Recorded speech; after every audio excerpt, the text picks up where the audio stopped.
ain't gonna drive my car. I'm gonna probably ride it. Epsom salt, which is extremely good. Drive in the LA in the middle. You want to check it out?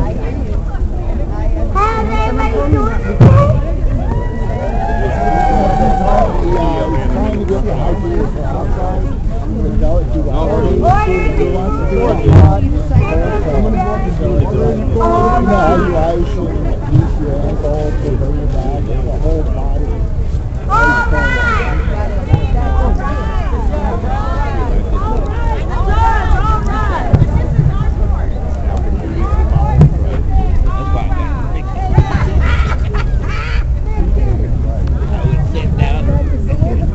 You all have a seat now. Anything put in the air.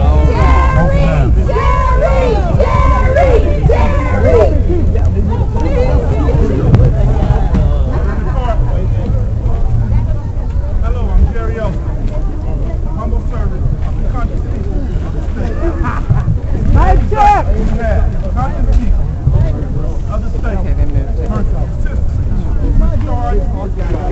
Who is charged with the following. Mic check. Mic check. Count 1.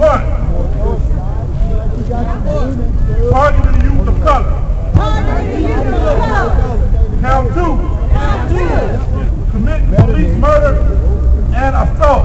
Committing police murder and assault. Count 3. Enforcing institutional racism at every level. Enforcing institutional racism at every level. Count 4. Torture in the prison. Count 5. Holding political prisoners hostage. Holding political prisoners hostage. Count 6.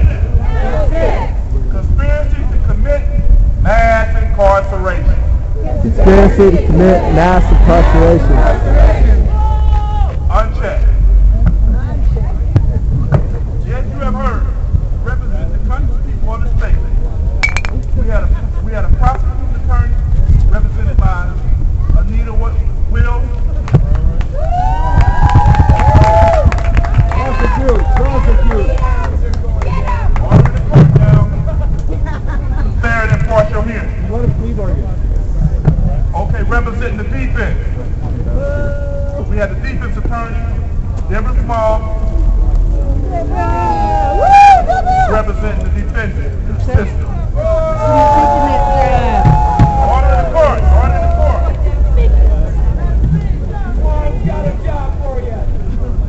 This court is for the people, by the people. Here's for it. My role is limited to refereeing the proceedings to ensure that justice is in order and that the findings are truly the will of the conscious people of the state.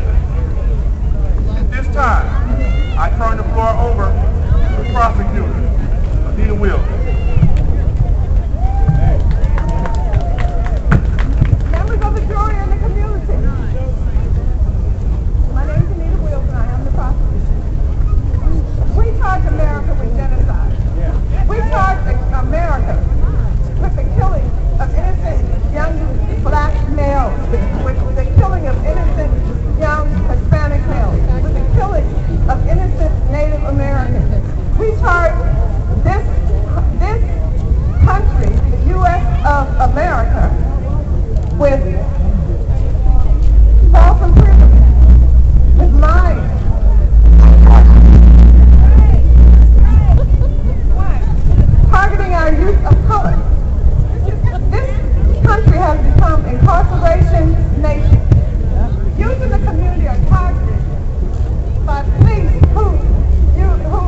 And these are just some of the prisoners that are being held, and they're prisoners who spoke out.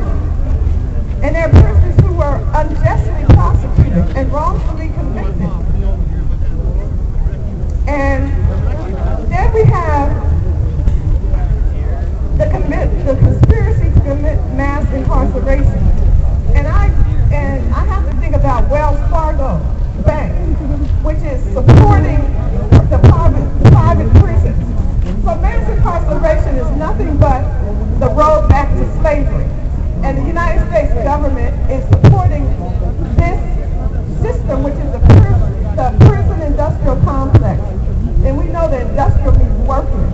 It doesn't mean going, serving your time, and coming home. It means staying there, working, whatever work they can find for you to do for free, and for them to profit from. That is slavery. And we charge this system with genocide. The defense may tell you that the system was created almost by accident and needs laws to keep order. That may be true to some extent, that those laws are not used to protect the interests of the wealthy 1%. In fact, as far back as the 1600s, the Virginia legislature set out laws to control the coming and going of Negroes and mulattoes. Those laws became pending statutes at large and even spelled out how much blood made one a Negro, the one-drop rule. The term of Indian, which was what Columbus mistakenly called Native Americans, would be changed to mulatto. Slave ships were rolling into the harbor and these laws were being crafted. The laws form the basis for most states throughout colonial America. And these are the laws that are no longer on the books but are understood. And these are the laws that continue to govern, which sets a price at how much a human being is worth by their color. And how much they're going to spend to allow you, or those of us here in this country, to realize the so-called American dream, which is some people's American nightmare.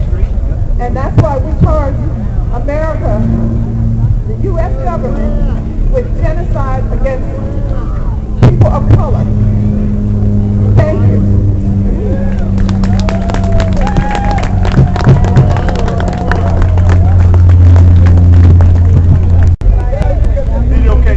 Videotape so well. Okay, we're going to have the defendant.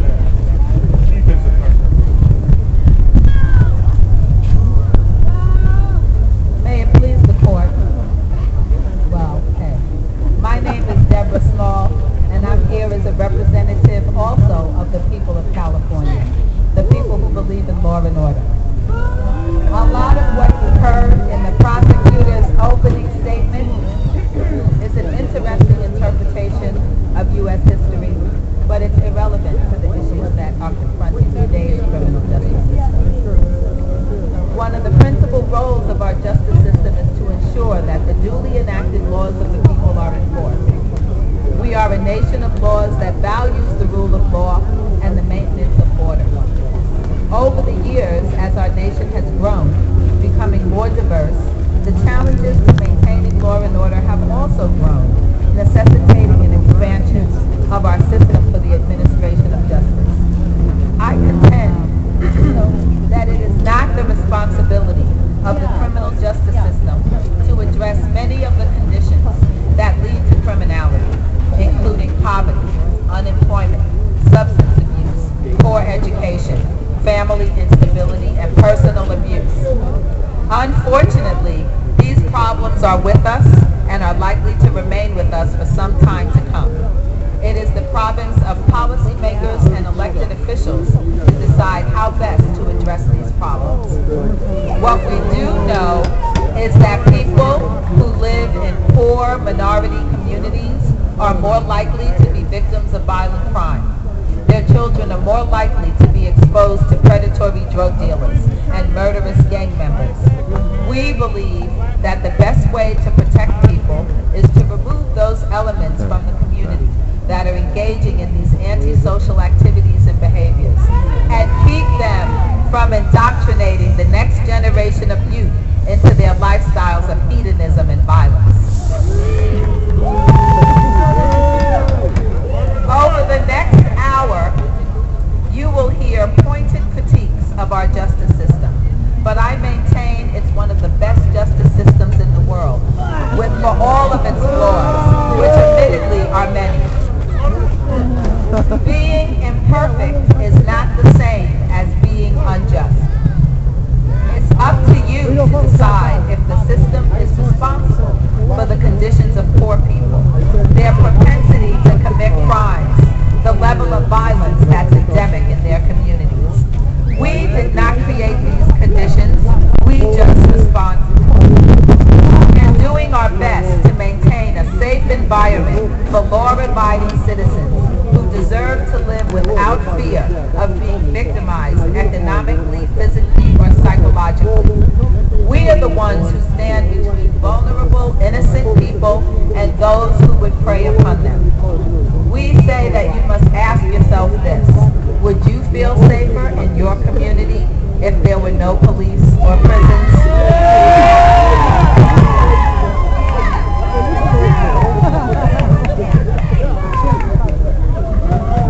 We told your statements, we told your judgment, deliberation. Okay, now that we have heard from both the prosecuting attorney or the people, the conscious people of this state, we've heard from the defendant for the system. Anyway, we're going to move on to the deliberation part. You, conscious people of the state, unlike most systems, unlike most courts, are the jury.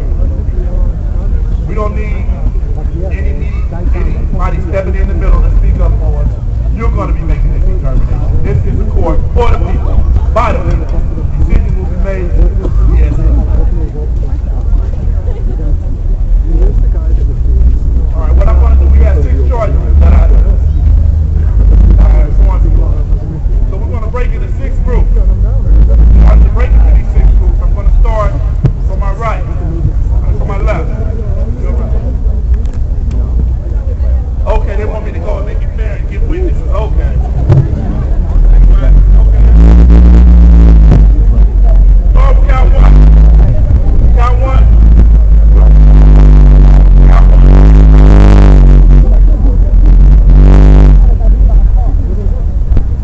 Count 1. We'll be starting with Chris Martin. Talking to you.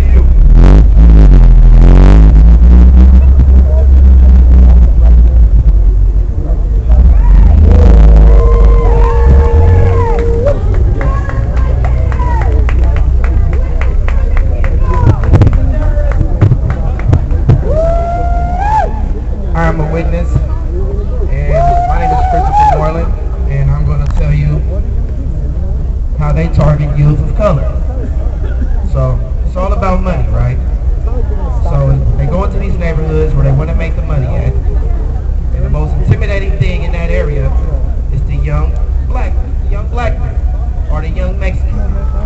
What they do is they target them, they make that into the gang injunction. Oh, gang injunction. You guys can't be 2 or more people together. If it's 2 or more people together, we're gonna come and bother you. How I know this? It's because I'm from the only gang injunction in Oakland. 60s in North Oakland, 21. MLK, San Pablo, 50s, 60s, that whole area. Gang injunction out. If it's more than 2 people walking together, the police will jag you. You will be against the fence with your pockets inside out. And if you're on probation, they gonna take you. They don't care if you don't got nothing. They gonna make sure you have something on you, even if they gotta put it on you. And that's how they do it. And if you don't have a case, and if you somebody Charlie, you Charlie, oh, you coming with us too. You're an accessory now. So now you got a misdemeanor on your record now. And then they just keep piling it up until they just get them all out. And it's more, you get more money by putting these kids in jails and stuff than making community centers and stuff. Why would they make a community center and spend all that money when they can just take them and get more money? And that's how they do it. And then, people with these higher amounts of money, they come in and they live in those areas, and before you know it, it's gentrified. Everything in that area is just getting money, and they just get money out of the area, and before you know it, they're moving and targeting a whole other community. They're trying to get money out of there. And it's usually around like things where you can get a lot of money in, like BART. That 60 area, around there. That's like, you know, Barton, Session, you know, you can get to UC Berkeley and all these San Francisco, all or in that little area right there. You know, so that's how they do it. They target areas where you can get to a lot of places at, and they take the young, intimidating people out of there, which is the youth, because that's the most intimidating thing. Ain't nobody gonna live somewhere if it's intimidating to them or they feel like it's intimidating, you know, so they get all the youngsters out of there. And they get money off of them. And then we have these juvenile records, and then that moves into when you grown, because they say, that your record gets cleared when you turn grown. No. You go to jail, they bringing up that juvenile record too. Well, Your Honor, this was all happening to him when he was a kid, and then we put him on probation. Then he on probation, then he go back to the streets, and then they jack him again. Now he's a grown person. Now he's getting more time because he's grown now. And that's how they do it. They just keep getting money like that, and they just target areas and they do it like that. It's just a cycle, you know. That's how it is, man. Me, they targeted me. You know, I've been in my area, you know, before I was even occupying or anything. You know, I was Charlie. I was working at UC Berkeley and everything. No record. But, you know, cousins and partners in the neighborhood, you know, they got records and they bout it, you know. But, you know, they family. I'm be with them. I'm be around them, you know, regardless. You know? So, they, you know, oh, he's with him? And, oh, well, put him in there too. You know? Oh, I got a job and everything. Oh, you got a job? Oh, yeah, really get him now. We really need him off the street. We don't need no smart ones. You know? And that's how they do it. And whenever they want to, in whatever area they want to start making more money, the youth in that area will be gone. They're going to be in juvenile halls and county jails, and some of them might be up in Quentin. You know, I got a cousin right now, free Dario. I mean, he in Quentin right now, going through shit. You know, real talk. So that's how they do it. They just target us when we young, and they just keep it up, boom, boom, boom, until we get older, and then they really got us. And that's how they do it. You know, and we so used to being in jail, we get out, we just like, you know, and they just get us right back in. And before you know it, you start feeling comfortable in jail. You know, and then that's how they do it. They make them feel comfortable and just, you know, and then they just get money off us feeling comfortable being in jail. You know, a lot of us got in jail and don't even feel like going back. Don't even feel like being in reality. They feel it feels more right for them there because they've been going through it since they've been young, institutionalized. Exactly. That's how they do it. So, and I've been experiencing it eye to eye, living, growing up. You know, seeing it. You know, hand to hand. Even got records because of the shit. So, yeah.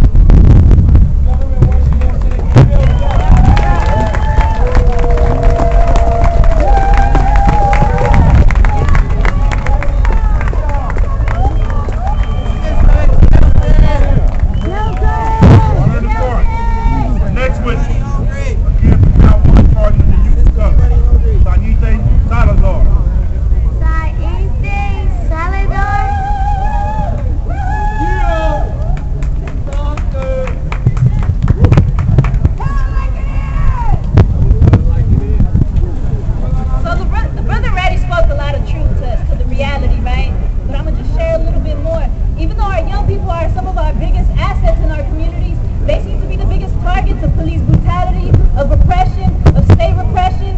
Even though this city has seen a decrease in youth crime over the last 5 years, we've seen an increase in laws that target our young people, whether it's loitering laws, youth curfews that continue to be brought up every so often. Even though we see that youth curfews only actually increase crime, we've been able to see that in different cities, like gang injunctions, like the brother mentioned. We see that these laws continue coming up, not only in this city, but in other cities, right?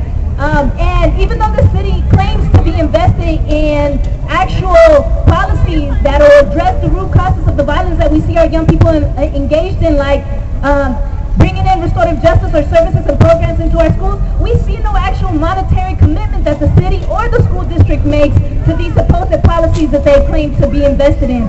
And we see it just simply at the high school that I work in. We have top-notch cameras, we have fences, we have security guards, we have school police officers, and yet we haven't had a functioning library in the last 7 years. We don't even have a nurse. Every so often we have a nurse that comes onto campus for a few hours, but when our young people get hurt, there's nobody there. Yet when our young people are wearing a hoodie, there sure is a security guard that'll be there to brutalize them, to repress them, to tell them that they need to take their their hoodie off because they're being criminals and they're doing criminal activity just because they're not showing their faces. The security guards will be quick to stop a young person if they're smoking weed, but when a young person is hurting because of the trauma and violence that they're dealing with, whether it's the trauma and violence that has been inflicted by police officers in the streets, or whether it's the trauma that they've experienced because our communities keep on being pushed into poverty, out of opportunities of education, our communities keep on being pushed into joblessness, into lack of education, the security guards and the police officers are sure as hell not there to support our young people, but they'll be the first ones there when it comes to brutalizing our young people and handcuffing them and putting them into prisons. And we see just simply in the investment that we have in the youth prisons, the youth incarceration rate is so ridiculous, and the recidivism rate for young people is even higher than for adults. It's 90% recidivism rate for our young people. And we have, most of the recidivism is due to violation of probation, not for reoccurring crimes, but because they don't attend school or because they choose to violate, their probation around drug use. Most of our young people that are going back into the prison system is because of petty things like their violation to those sort of probations. They're not making it to home on time. It's 79% of the recidivism is for violation of probation. So we are basically, putting our young people in jail and throwing away the keys because we have absolutely no way for our young people to escape the cycle of incrimination, incarceration. We're basically telling our young people, like the brother said, right, that they should be comfortable in prisons. And, at the high school that I work at, there's no reason, it's a small high school, and there's no reason why there should be multiple young people that before the age of 16 have already been into the prison, into the juvenile justice system over 10 times before they hit the age of 16. We're basically telling them that is their home, that they belong in cages, that they are not human beings that deserve quality life, that deserve a quality education. There is no reason why there is a 50% dropout rate or push-out rate, to be more exact, in our schools. There's no reason why only less than 30% of our young people in Oakland are even eligible to go to high school, even less qualified, under different conditions, right? And, as tomorrow we're actually having a conference for our young people who are undocumented because we see even more that our young people have less access to education and are being pushed more into the streets,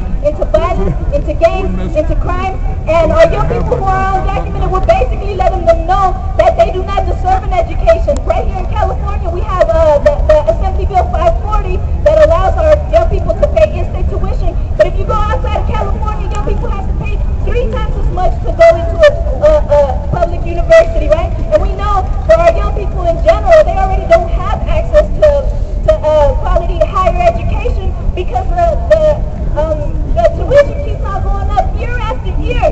There has not been a university built in the last 20 years, yet we continue to build prisons. We continue to make ways for our young people to end up in those beds. We continue to invest in these prisons day after day, and yet we do not invest in making sure that our young people even have books or that their curriculum gets tailored so that it is relevant to their lives. Our young people are hurting inside, and yet we have absolutely nothing to provide for them.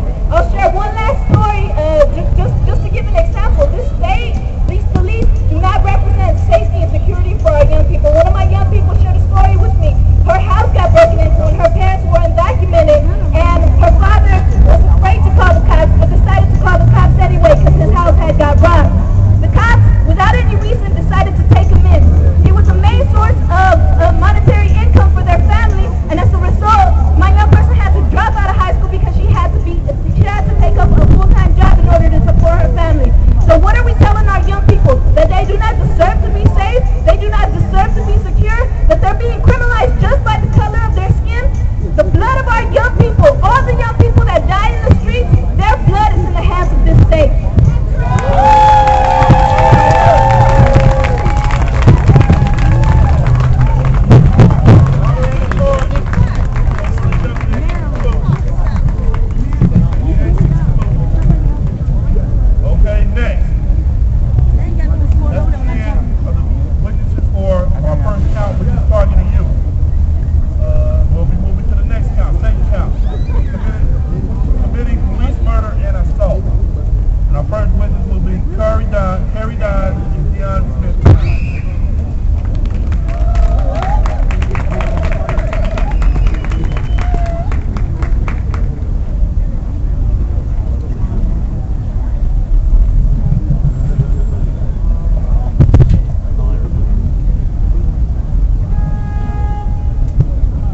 and they also use AR-15s, sawed-off weapons. We've been protesting in Stockton, making awareness about this type of activity going on in Stockton. We still haven't received a coroner's report, police report, anything regarding my son's case.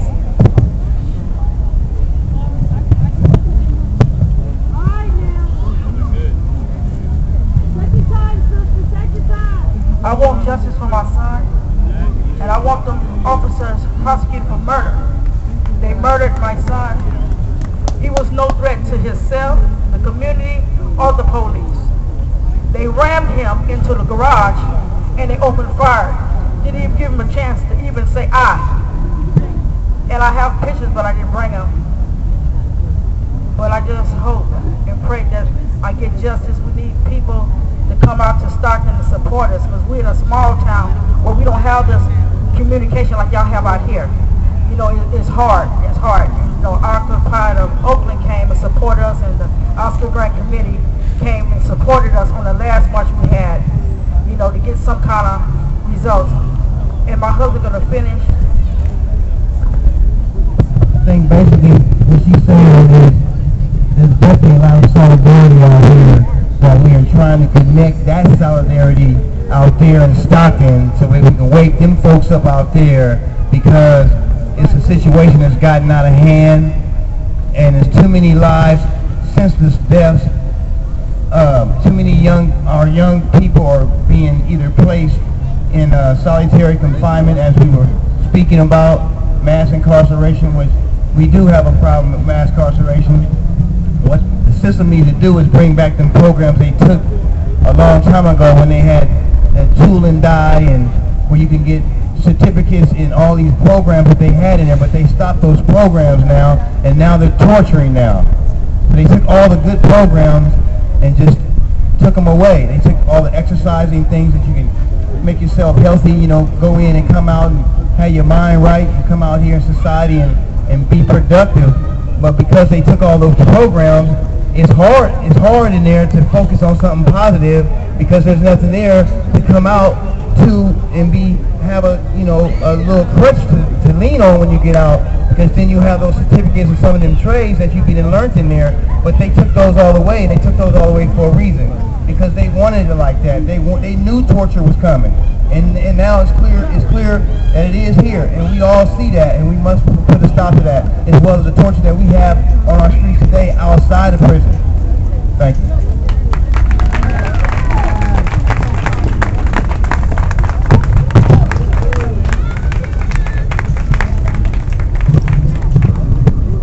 Okay. You heard 2 counts. You heard 4 people speak. We have more. Enforcing the institution racism at every level. We have Jabari Shaw.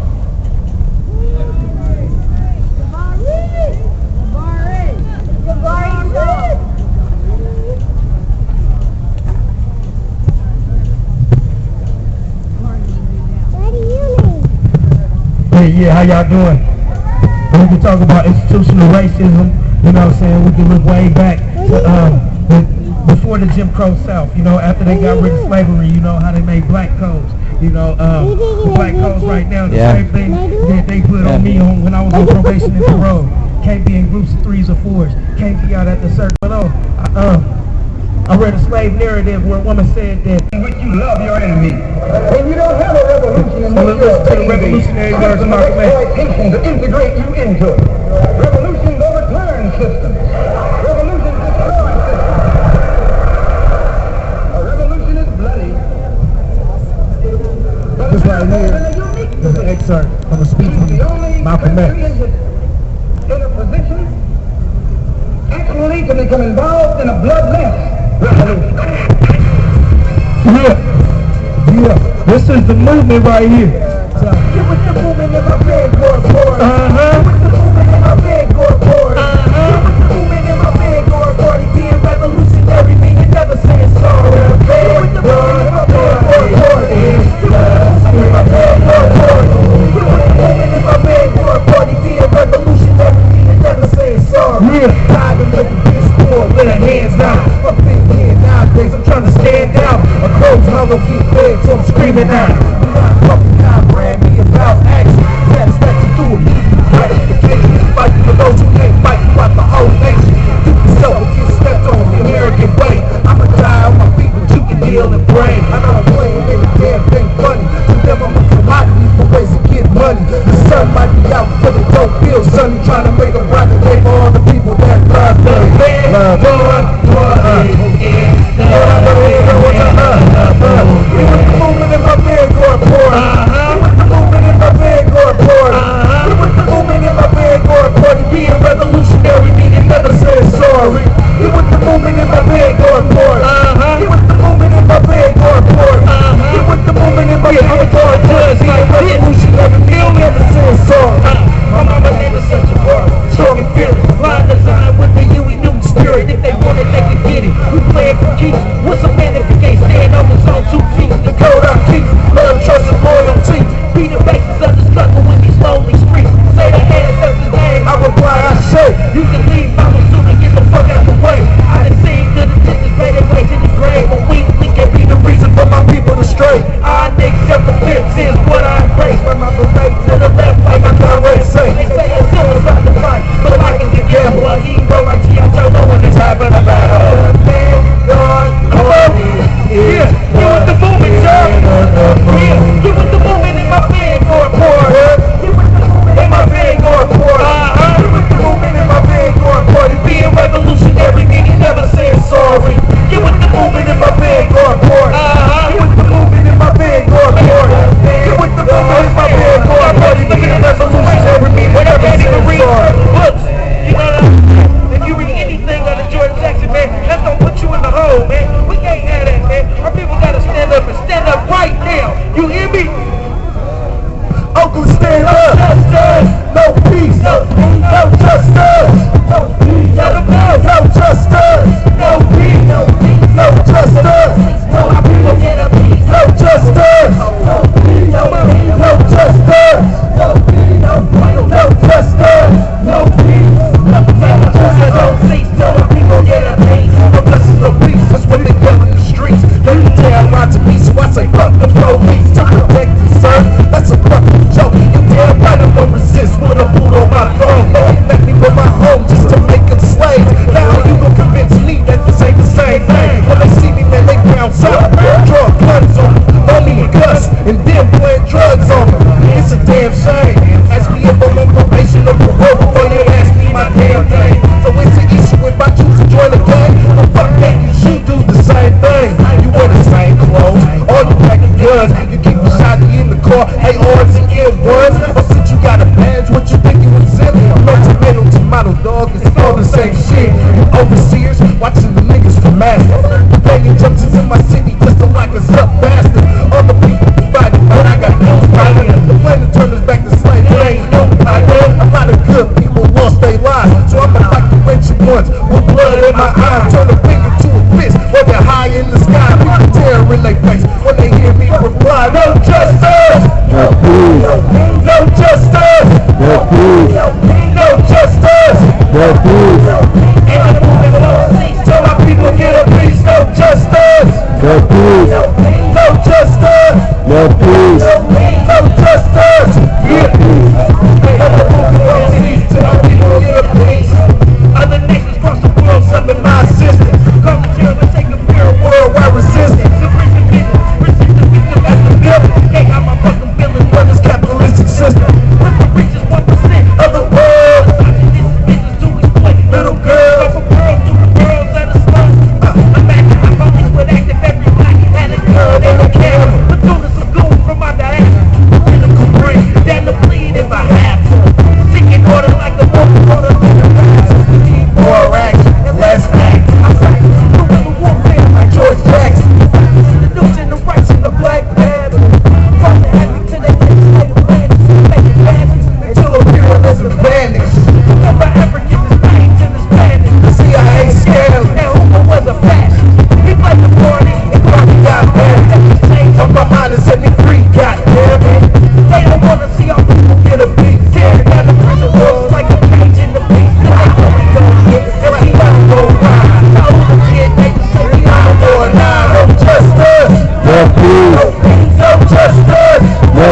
no justice.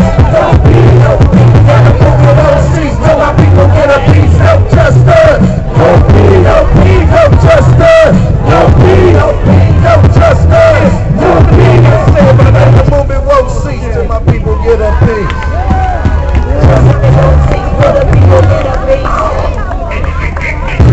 Yeah, so what we here for?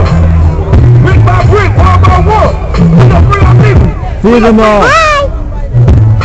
Free them all. You hear me? I'll be down for liberty. Okay? Don't lie. Down for liberty. Against the prison industry.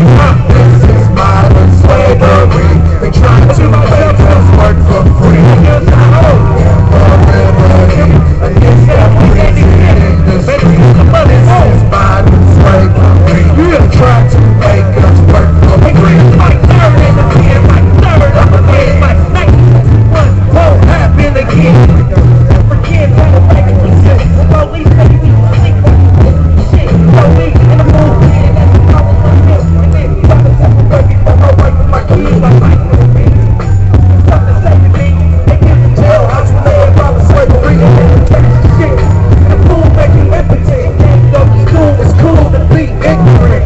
I'm belligerent, nothing to know. It's in the text on the wall. Okay, it's the prison industry. This is modern slavery. That we're trying to make us money for free. Against the prison industry. This is modern slavery. All around the world to make us work for free. Pelican Bay. Man, it's all the same thing. Occupy the world. Yeah. This right here is for everybody that's going ahead and taking a little piece of their own. Yeah. Because there's a lot of people that don't really just look at it for what it is, man. They ain't doing nothing but taking back a piece of what's yours. Occupy worldwide. So what y'all want to go be versus somebody gonna do how much on Occupy. Oh, we already know 99%. 99%, but I'm the lowest percentage. So I done listen behind the play to beat the richest minutes. Go black and open Cali, but wait some words I'm a male. The only option for a nigga is the morgue of the cell. The police is not your friend, they here to protect themselves. And upper class got all the cheddar, but they tax themselves. That's what kept it to me. Tell me dreams what they can draw, and all I swear they be balling. Leaving our family members stronger in this situation. They wouldn't bail out the schools, we bail out all of the banks. Because it's simple profitable. We got them by the millions for years, been on the mission. College kids even for Billy closing out at they ain't talk about the 1% driving on blood money. A bunch of white men and warriors, that's who really want to cut it. A group of 20 people hoping fate of the world. But if we all rebel, then the gun will be a world. Occupy worldwide, too big to divide. A mankind step back. I tell you, look, occupy worldwide, too big to divide. A mankind step back. I tell you, look, occupy worldwide, too big to divide. A mankind step back. I tell you, look, occupy worldwide, too big to divide. A mankind step back. Who taught you to hate the texture of your hair? Yeah. Who taught you to hate the color of your skin to such an extent that you bleed? Who taught you to hate the shape of your nose and the shape of your lips? Who taught you to hate yourself from the top of your head to the soles of your feet? Who taught you to hate your own kind? Who taught you to hate the race that you belong to? Don't cry, dry your eyes while you looking like that. Don't cry, dry your eyes while you looking like that. Don't be ashamed of me like a little nappy head. Darker than most, pussy off the hand and don't you ain't had no coat. And the teacher was with a snotty nose. And all the kids used to laugh at his rainy clothes. I don't know if they know what the show was broke. I know his mama had a job and she ain't too dope. He grew up in the town where it ain't no hope. And he was thrown to the woods where he learned to go. 5 junior high, started drinking smoke on weed. Sell death on the street for some luxury. By 19, he done seen the penitentiary. Trying to come up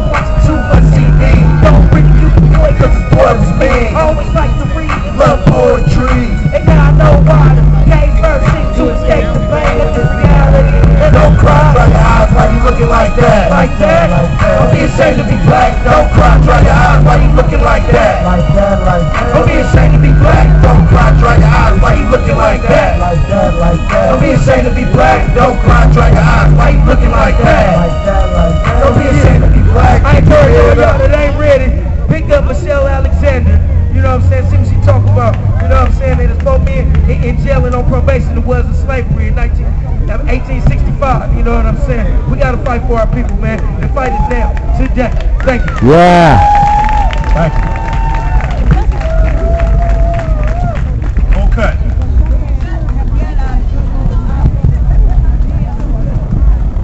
Next we have up. We're going to move a little bit out of order this time. Key Luke. Oscar.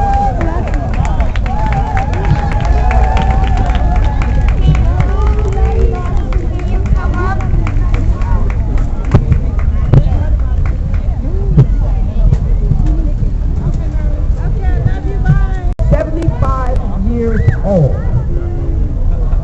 Just won his appeal of a 10-year hit.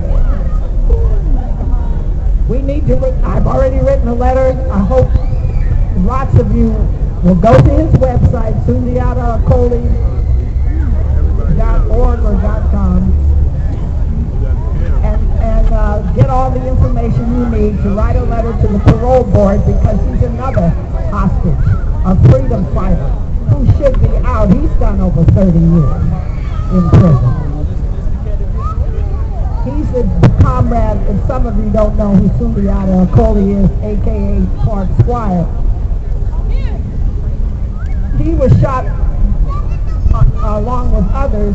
Zaid Shakur was killed when he was shot on the New Jersey Turnpike in 1973. And Asada Shakur was shot, jailed, but we freed her. Okay? And unfortunately, one of her rescuers, Marilyn Buck, passed away after spending 25 years in federal prison. So we have had hostage after hostage held by this government behind these walls. I'd like to acknowledge at least a few of the former hostages here. Linda Evans, Sundiata Tate, who else is here? Jabari, and many others. I thought was here a minute ago.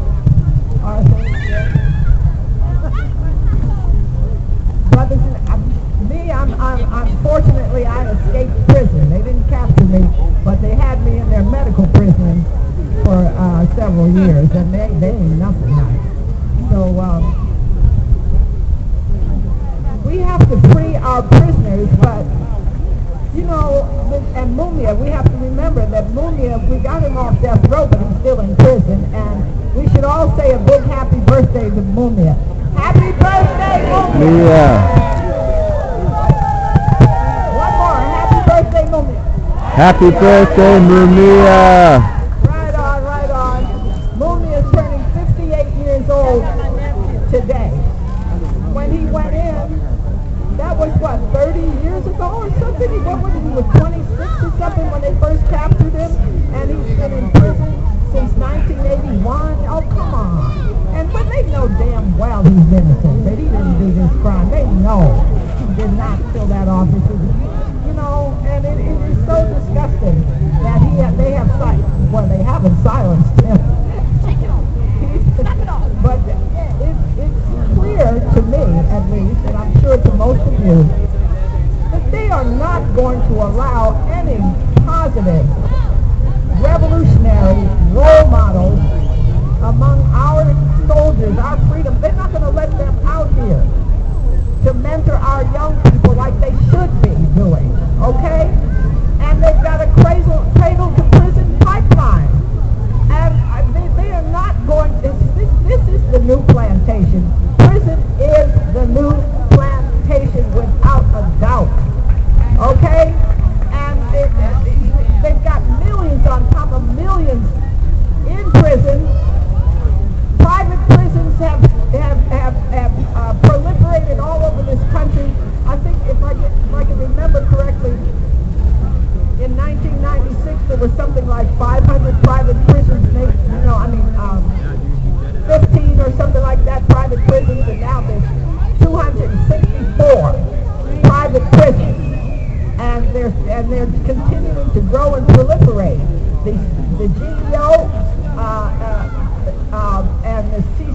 Corrections Corporation of the CCA, Corrections Corporation of America.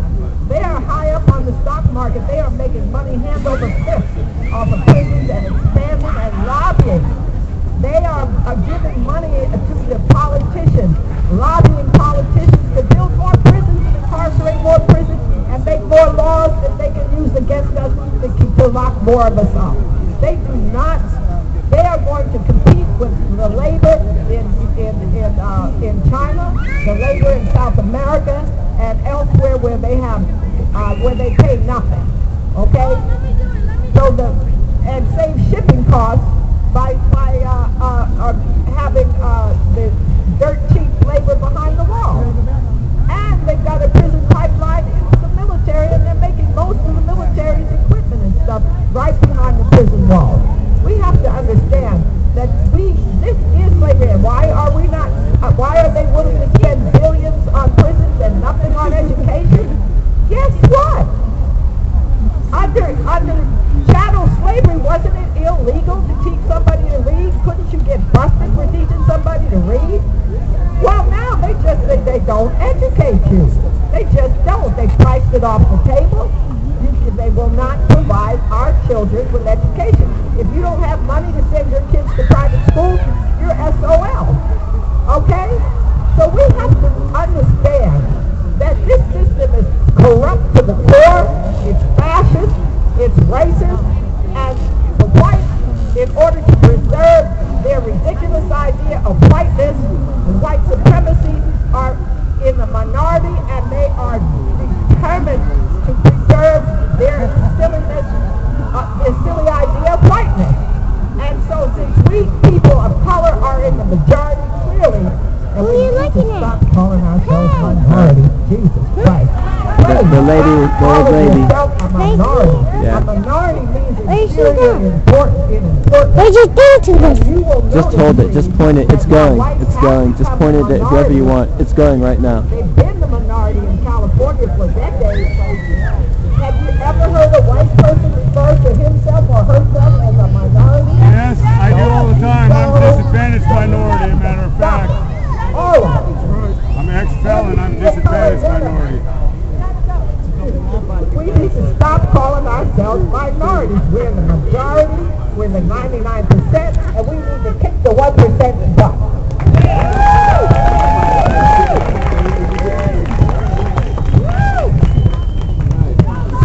You got the background. Okay, thank you. Okay. We've heard one part of holding political prisoners hostage. We're hearing from Manuel Lafontaine on enforcing institutional racism at every level. Yeah.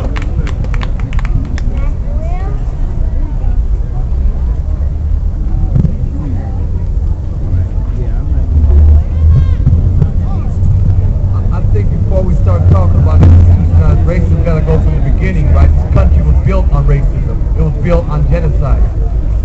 It was built on slavery. And therefore, anything that has not been resolved since then has led to where we're at now. The United States of apartheid. We have a country that locks up more people than the rest of all those countries combined. We have stats that prove that. But it's important to recognize that while most of us are here trying to put the system on trial, the system has been guilty from the beginning. In our schools, they don't teach us about our real history. They teach us about how to become colonial slaves. They teach us how to hate one another. They teach us self-hate. So the murders happening in the state of Oakland, the city of Oakland, are due to institutionalized racism.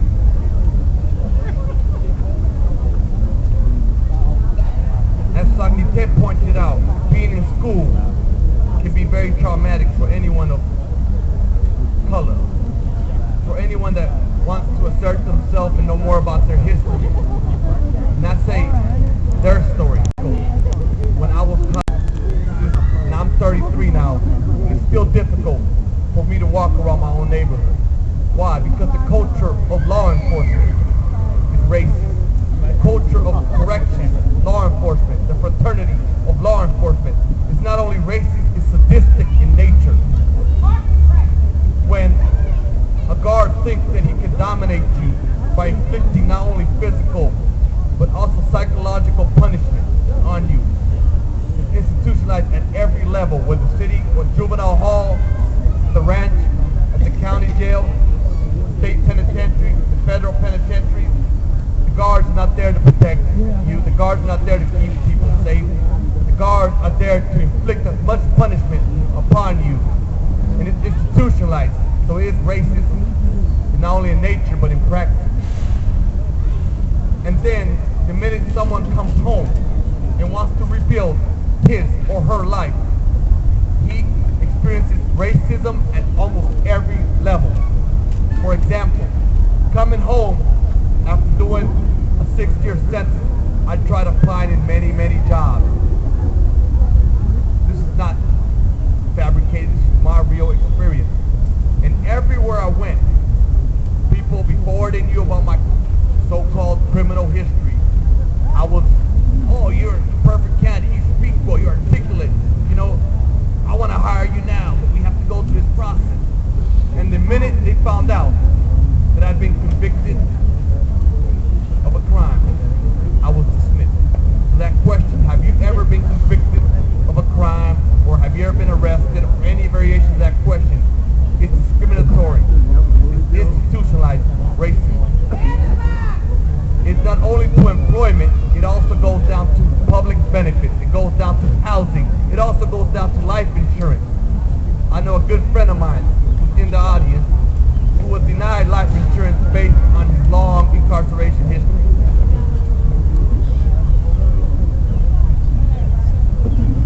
It is not only limited to people that are incarcerated, but also limited to those who are coming across the border to find jobs to sustain their families. A lot of people who come from immigrant backgrounds do not come here to look for gold because this is the land of gold and dollars. They come here to be able to feed themselves because not only is racism affecting their community back home, but communities out there being displaced. SB 1070 is institutionalized racism. The newest law that passed in Alabama targeting immigrants is institutionalized racism. And it's institutionalized because it's made into a law. And then under the code of protecting our borders, under the code of keeping the economy nationally, but it's still racism.